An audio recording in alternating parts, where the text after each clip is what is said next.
अस्सलाम वालेकुम बेटा, कैसे हैं आप लोग? ठीक हैं? कुछ वक्त के बाद आप लोगों से मुलाकात हो रही है ओ लेवल्स में due to some reasons. Hopefully अब आइंदा के बाद हम कॉन्स्टेंटली वीडियोस को अपलोड करेंगे। आज हम टॉपिक स्टार्ट कर रहे हैं ट्रिग्नोमेट्री। ट्रिग्नोमेट्री बेटा वर्ड बना है, अगर आप बुक्स पढ़ते हैं या अगर आप सर्च करें तो ट्रिग्नोमेट्री को एक्चुअली दो लफ्ज़ों से मिलके बना है ट्रिग्नोमेट्री। वैसे तो बहुत सारी इसकी डेफिनेशंस मिल सकती हैं, trigonon and metry. Trigonon actually most probably Latin word है जिसका मतलब है ट्रायंगल्स, और मेट्री का मतलब है मेजरमेंट्स। तो ट्रायंगल से रिलेटेड है ये branch of mathematics which deals with triangles and their measurements, यानी उनके एंगल्स, उनकी साइड्स, उससे रिलेटेड जो भी चीज़ें हम पढ़ते हैं वो ट्रिग्नोमेट्री में पढ़ते हैं। इसके टॉपिक के स्टार्ट में डिटेल में जाने से पहले कुछ बेसिक बातों का पता होना हमें ज़रूरी है, क्योंकि trigonon triangle trigonometry is related to triangles. तो ट्रायंगल्स की पहले हम टाइप्स समझ लेते हैं। टाइप्स ऑफ ट्रायंगल्स में क्या क्या आएगा? टाइप्स ऑफ ट्रायंगल्स में there are three types of triangles. ठीक है बेटा, पहला इक्विलेटरल ट्रायंगल। इक्विलेटरल ट्रायंगल वो ट्रायंगल होता है जिसमें तीनों साइड्स इक्वल होती हैं, ऑल साइड्स आर इक्वल। यानी अगर हम उनकी लेंथ्स मेजर करें तो तमाम साइड्स की तमाम लेंथ्स इक्वल होंगी, यानी तमाम all the sides are equal. Like ये देखें, ये एक ट्रायंगल बना देते हैं आपके साथ। This is an equilateral triangle. Exam papers में यूजुअली ये निशान बने हुए होते हैं। अच्छा, आगे हम एक टॉपिक पढ़ेंगे जिसको हम कहते हैं सिमिलैरिटी एंड कॉन्ग्रुएंसी। सिमिलैरिटी और कॉन्ग्रुएंसी में हम ये देखेंगे कि अगर किसी ट्रायंगल की तीनों साइड्स इक्वल हैं तो उसके तीनों एंगल्स भी इक्वल होंगे, यानी अगर ये एंगल और ये एंगल भी इक्वल होगा। और ये बात आपको पता है कि ट्रायंगल के इंटीरियर एंगल्स का सम 180 होता है। The sum of the interior angle, यानी अगर हम एक ट्रायंगल बनाएं और उसके तीनों एंगल्स ले लें, तीनों एंगल्स का सम ये हमेशा 180 होगा। यानी अगर ये अल्फ़ा है, ये बीटा है और ये गैमा है, इन ट्रायंगल्स के नाम रखें तो सम ऑफ ऑल द एंगल्स, और अगर आप इनके नाम ए बी सी से याद कर लें, चले अल्फ़ा बीटा गैमा नहीं लेते अगर हम, क्योंकि ये थोड़ा सा सिंबल्स आपके लिए थोड़ा, angle A plus angle B plus angle C, इन तीनों का सम 180 होता है, ट्रायंगल के तीनों एंगल्स का सम। तो अगर इक्विलेटरल ट्रायंगल है, सारी तमाम साइड्स इक्वल हैं, तो सिमिलैरिटी कॉन्ग्रुएंसी में आप पढ़ेंगे कि अगर ट्रायंगल के तीनों साइड्स इक्वल हो तो तीनों एंगल्स भी इक्वल होंगे। तो अगर आप 180 को 3 इक्वल पार्ट्स में डिवाइड कर दें तो what you get is 60 degrees. इसका मतलब है इक्विलेटरल ट्रायंगल के तीनों एंगल्स 60 डिग्रीज होंगे। या ठीक हो गया। तो इक्विलेटरल ट्रायंगल क्या हो गया? All sides are equal and hence all angles are equal. Hence मैंने इसलिए लिखा कि साइड्स इक्वल है, इसी वजह से angles equal, and hence all angles are equal. जब आप सिमिलैरिटी कॉन्ग्रुएंसी के टॉपिक पढ़ेंगे तो आपको ये हेंस वर्ड का मतलब समझ में आ जाएगा। अच्छा, इसको हम उल्टा ना ले लें। उल्टा से मुराद कि अगर एंगल्स इक्वल है तो ज़रूरी नहीं है साइड्स इक्वल हो।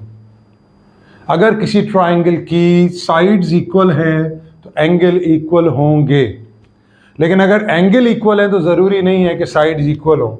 जैसे मैं आपके सामने एक फॉर एग्जांपल बना देता हूँ। ये देखें, ये एक ट्रायंगल है, लेट्स से इसके एंगल्स हैं लेट्स से 70, 60 एंड 70 एंड 60, 130, 130, 50। ये देखें, और आप यहाँ पे एक बड़ा ट्रायंगल बना दें। If you draw a bigger triangle जिसमें यही एंगल हो, ऐसा पॉसिबल है। ये हम सिमिलैरिटी में डिटेल से पढ़ेंगे कि ये एंगल जो है वो साइड को स्ट्रेट नहीं बनी, ये बना लेते हैं स्ट्रेट। ठीक है, तो ये पॉसिबल है कि ये एंगल 70 हो, ये एंगल 60 हो और ये एंगल 50 हो, और आपको नज़र आ रहा है कि ये साइड्स इक्वल नहीं है। तो एंगल्स इक्वल हो तो ज़रूरी नहीं है साइड्स इक्वल हो, लेकिन साइड्स अगर इक्वल होंगी तो एंगल्स लाजमी इक्वल होंगे। ये हम आने वाले टॉपिक्स में इसी ट्रिग्नोमेट्री के अंदर भी इस बात को दोबारा डिस्कस करेंगे, और ये सिमिलैरिटी में तो ये बात हम करेंगे ही। तो ये मैं रेस कर देता हूँ, इसकी हमें अभी ज़रूरत नहीं है। ठीक है, तो इक्विलेटरल ट्रायंगल क्या हुआ, जिसके सारी साइड्स इक्वल है, और इस तरह जब सारी साइड्स इक्वल है तो सारे एंगल्स भी इक्वल होंगे। Second triangle is isosceles triangle. Isosceles triangle क्या है, जिसकी दो साइड्स इक्वल हो। आइसोसेलेस ट्रायंगल्स कौन से होते हैं, two sides are equal, any two sides are equal and hence two angles are equal. तो जब दो साइड्स इक्वल होंगी तो दो एंगल्स भी, एंड हेंस एंगल्स, ये मैं लिख भी देता हूं, ऑपोजिट टू दो साइड्स, ऑपोजिट टू दो साइड्स आर ऑल्सो इक्वल। यानी अगर दो साइड्स इक्वल हैं तो उनके ऑपोजिट एंगल्स भी इक्वल होंगे। फॉर एग्जाम्पल हम ये मान लेते हैं, वी कंसीडर कि ये दो साइड्स इक्वल हैं, these two sides of the triangle are equal. तो इस साइड के ऑपोजिट एंगल कौन सा है, ये वाला एंगल, और इस साइड के ऑपोजिट एंगल कौन सा है, ये वाला एंगल, और इस साइड के ऑपोजिट एंगल कौन सा है, ये। तो चूंकि because these two sides are equal, so the angle opposite to these two sides are also equal. So if the angle opposite to this side is theta, then the angle opposite to this side will also be theta. ये आपके पास isosceles triangle हो गया, जिसकी दो sides और दो angles equal है, लेकिन कोई से दो एंगल नहीं, एंगल उन साइड्स के ऑपोजिट, राइट। जैसे अगर मैं एक और ट्राइंगल बनाऊं, फॉर एग्जांपल इसके साथ ही if I draw another triangle, जिसे ये बना लेते हैं। If these two sides are equal, अगर ये दोनों इक्वल हैं तो अब आप समझ रहे होंगे कि इसके ऑपोजिट एंगल, इस साइड के ऑपोजिट ये एंगल है और इस साइड के ऑपोजिट ये एंगल है। लेट्स से इनका नाम डिफरेंट रख देते हैं, ये अल्फा है तो ये भी अल्फा होगा। तो अगर दो साइड्स इक्वल हैं तो उनके ऑपोजिट एंगल्स भी इक्वल होंगे। तो इन ट्राइंगल्स को हम आइसोसेलेस ट्राइंगल्स कहते हैं। थर्ड हमारा जो ट्राइंगल है वो है स्केलीन ट्राइंगल। स्केलीन ट्राइंगल, इसमें कोई साइड भी दूसरी साइड के इक्वल नहीं होती। No side is equal to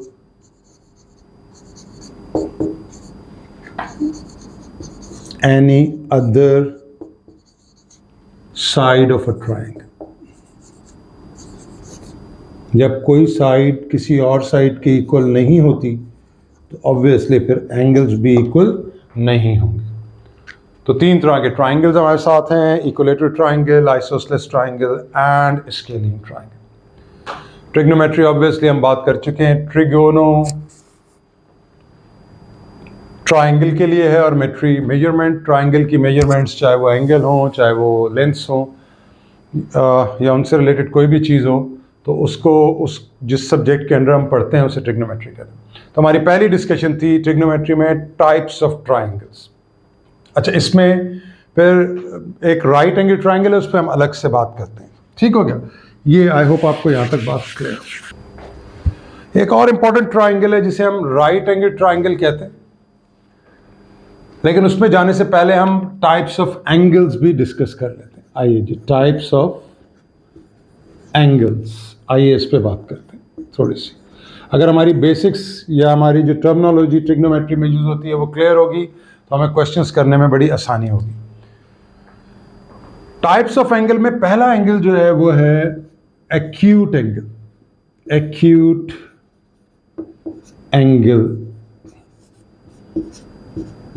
आप सबको पता होगा एक्यूट एंगल इज, एक्यूट की डेफिनेशन अगर किसी से पूछी जाए तो वो फॉर्म कहता है 90 से छोटा, बिल्कुल सही है। लेकिन हम यूँ लिखते हैं, देखें, any angle theta which is greater than 0 and less than 90, ये एंगल जो है ये हम इसको एक्यूट एंगल कहेंगे। देखें, जो आपका स्पेस होता है ना, 2 डायमेंशनल स्पेस, तो उसको हम 4 हिस्सों में डिवाइड कर देते हैं। ये देखें, this is called first quadrant, this is called first quadrant, this is second quadrant, then we have third quadrant, and finally we have the fourth quadrant। ये आ गया आपके पास 4 क्वाड्रेंट्स, ठीक हो गया ना। जो पहला आपका जो क्वाड्रेंट शुरू होता है वो 0 डिग्री से शुरू होता है, ये 90 पे आ गया, मतलब 0 और 90 के दरमियान में फर्स्ट क्वाड्रेंट। थर्ड जो यहाँ पे एंगल आ जाता है वो 180 है। क्या मतलब है इस बात का, ये देखें, जब आप यहाँ से चलते हैं 0 से तो यहाँ तक आप 180 एंगल, यानी स्ट्रेट लाइन पे आप कहते हैं ना एंगल 180 होता है, तो ये 180 है, तो इस लाइन को हम 180 की लाइन कहते हैं। दिस इज 180 यहाँ, यानी एंगल 180। अगर हम यहाँ से 0 एंगल ले रहे हैं और मेजर करते हुए आ रहे हैं तो ये 180 है, यहाँ पे 90 है, यहाँ 270 हो जाता है, और फाइनली जब हम घूम के वापस पहुँचते हैं तो यहाँ पर 360 डिग्रीज, ये डिग्रीज में एंगल्स हम मेजर कर रहे हैं। एंगल का एक और यूनिट भी है लेकिन वो आपके सिलेबस में नहीं है, इसलिए हम उसको जिक्र ही नहीं करते यहाँ पे। वैसे आपकी नॉलेज के लिए एंगल को 2 यूनिट्स में मेजर किया जाता है, डिग्रीज एंड रेडियंस, और भी हैं लेकिन हमारे यहाँ O level A level maths में डिग्रीज या रेडियंस, लेकिन आपके ओ लेवल्स में डिग्रीज में ही है। तो ये 4 क्वाड्रेंट्स हैं। तो कोई भी एंगल जो फर्स्ट क्वाड्रेंट के अंदर अंदर हो, यानी 0 से बड़ा हो, इसको हम ऐसे रीड करते हैं, थीटा, ये सिंबल ग्रेटर देन का है, theta greater than 0 and theta less than 90, यानी any angle between 0 and 90 is called acute angle.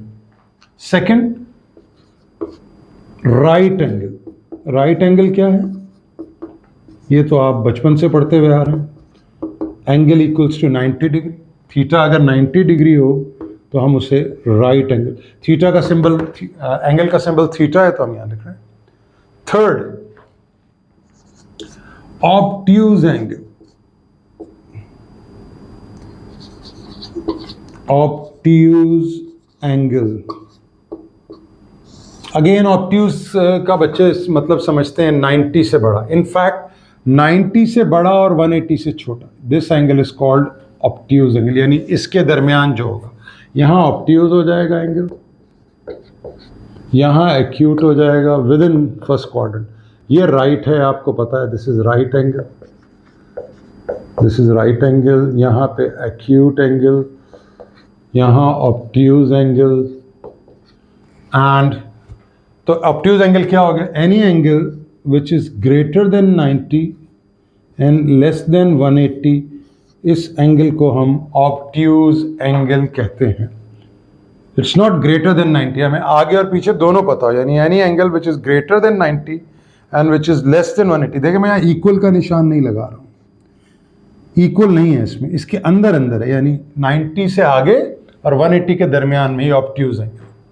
And finally the fourth one is reflex angle. Reflex angle, अब ये एंगल कौन सा है, रिफ्लेक्स एंगल। रिफ्लेक्स एंगल जो 180 से लेकर 360 तक कोई भी एंगल हो, फ्रॉम 180 टू 360, उसको हम रिफ्लेक्स एंगल कहते हैं। आप सोच रहे होंगे कि 180 से 270 की कोई डिवीजन नहीं है, नॉट फॉर यू पीपल, नहीं है। तो ये देखें, थीटा 180 से लेके 360 तक जो एंगल्स होते हैं उन्हें हम, यानी any angle which is greater than 180 and any angle which is less than 360 is called, yani within 180 to 360 the angle is called reflex angle। I hope ये बातें आपको अच्छी तरह समझ आ गई कि ट्राइंगल्स की टाइप्स क्या होती हैं और फिर एंगल्स की टाइप्स क्या होती हैं। मैं बताना भूल गया था, इसको हम इरेज कर देते हैं। हमारे इस बोर्ड के ऊपर हमने एंगल्स को सीखा है कि एंगल्स, एक्यूट एंगल कौन से होते हैं, right angle, obtuse angle and reflex angle. I hope यहाँ तक क्लियर है। इसकी हम कोई वैल्यूज भी रख सकते हैं। For example theta between 0 to 90 कोई भी एंगल ले लें, 30, 40, 60, 70, 80, 81, 82, 83, नॉट 90, नॉट 0। इसके अलावा कोई भी एंगल जो है वो एक्यूट है। राइट एंगल तो 90 एंगल को राइट एंगल कहते हैं। ऑब्ट्यूज में 90 से बड़ा 91, 92, 99, 100, 120, 130, 179 भी ऑब्ट्यूज एंगल है। Reflex angle, any angle from 180 to 360, any angle, 270, 250, 230, 200, 300, 310, 320, all these angles which are within this range are called reflex angles। Clear होगी? आइए आगे चलते हैं और थोड़ा सा जी। नेक्स्ट हमारा हम चलते हैं अपने राइट एंगल की तरफ। एक ट्राइंगल हम छोड़ के आए जो कि बड़ा मशहूर ट्राइंगल है ट्रिग्नोमेट्री में, राइट एंगल्ड ट्राइंगल। ये क्यों मशहूर है, इस पे बात करते हैं।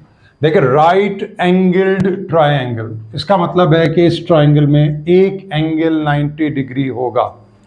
One angle will be 90 degree. जैसे मैं आपके सामने एक ट्राइंगल बनाता हूं, ये देखिए,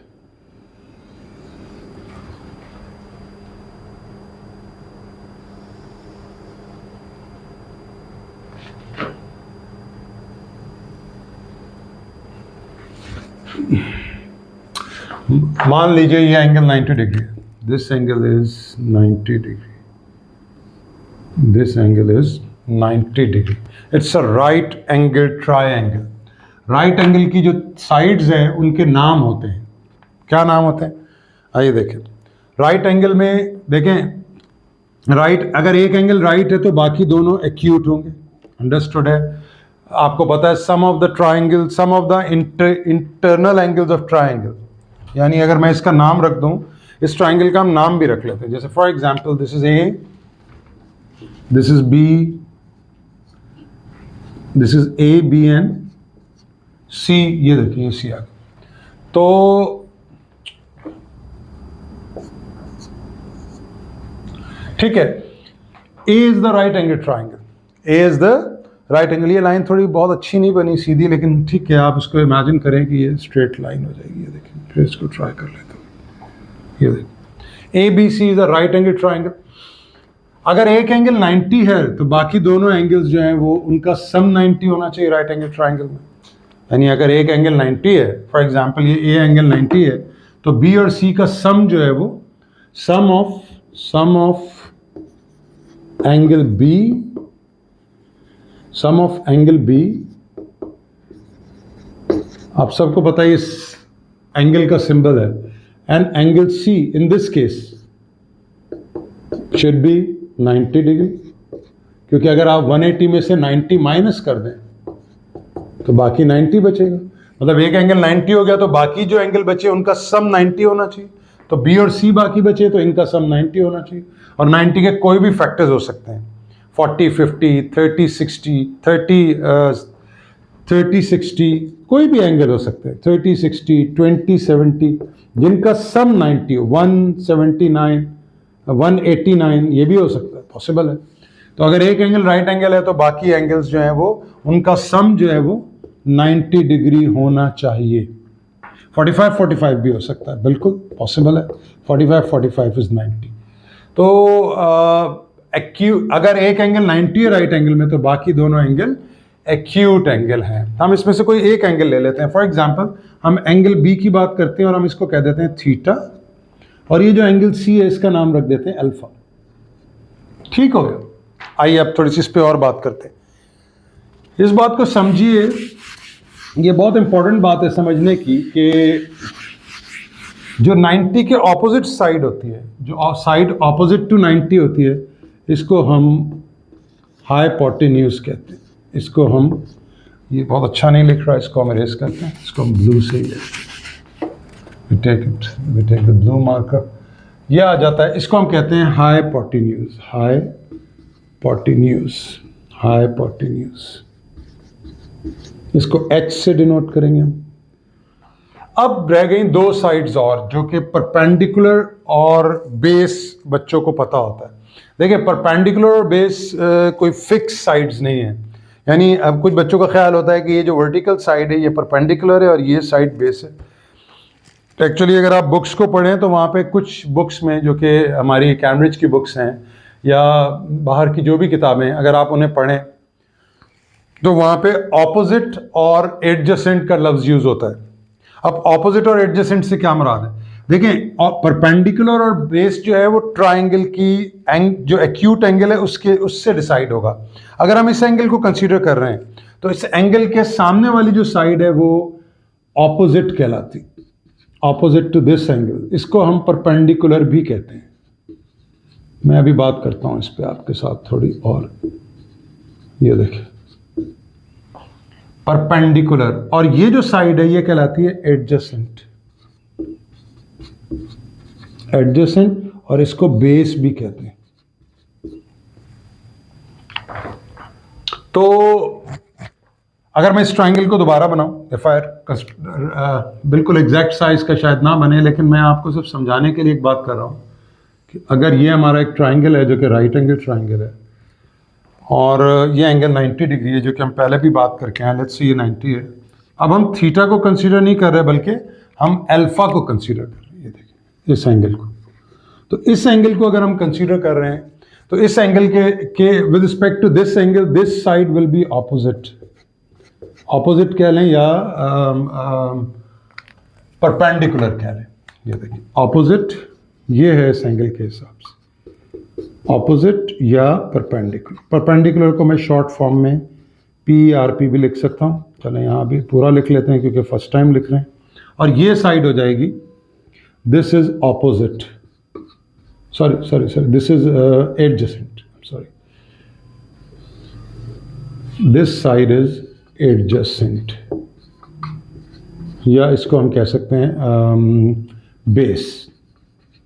तो बेस और अच्छा हाइपोटेन्यूज यही रहेगी जो ऑपोजिट टू 90 डिग्री है। तो in a right angle triangle the side opposite to 90 is always 90 degree angle, the side opposite to 90 degree angle is hypotenuse, और बाकी जो दो साइड्स हैं वो अपनी जगह बदलती हैं। यानी अगर मैं ये एंगल ले रहा हूं थीटा, तो this is perpendicular, this is base, and if I am take consider this angle is theta, तो this is perpendicular and this is base. I hope ये बात आपको अच्छी तरह से क्लियर हो गई है। हम अपने सिलेबस पर रहेंगे तो दो चीज़ें हमने इस वीडियो के अंदर और डिस्कस करनी है, और उसके बाद हम फिर बाकी पॉइंट्स नेक्स्ट वीडियो के अंदर डिस्कस करते हैं। आइए इस पर चलते हैं।